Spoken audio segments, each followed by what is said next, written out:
बयखौबो खुलुमबाय। जोङो दा तामुलपुराव दङ।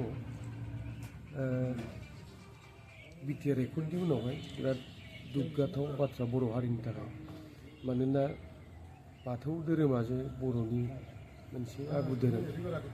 दिनैहाय जोंनि हादराव बाथौ धोरोमखौहाय गनायथिबाय, जायनि थाखाय दा जानो गोनां सेन्सासावहाय आलादायै बाथौ धोरोम सिबियारिफोरनिबो सेन्सास खालामगोन।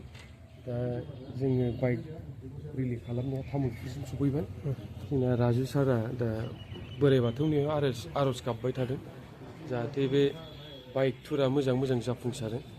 राजु सारजों दंफायो जोंहा जलेन दैमारि सार, जायगानि एमएलए।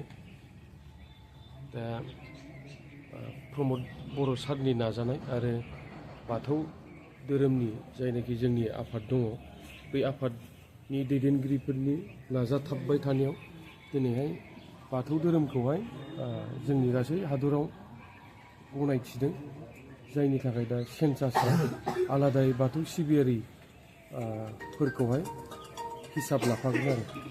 बेनि थाखाय आङो प्रमद बर' सारनिसिम गोजोननाय बावो। जोंनि बाथौ धोरोम आफादफोरनि दैदेनगिरिफोरनिसिम आङो गोजोननाय बावो। लोगोसे भारत सरकारखौबो आं गोजोननाय बावो। जै आफा बोराइ बाथौनि, जै बर' हारिनि। गोजोन्थों।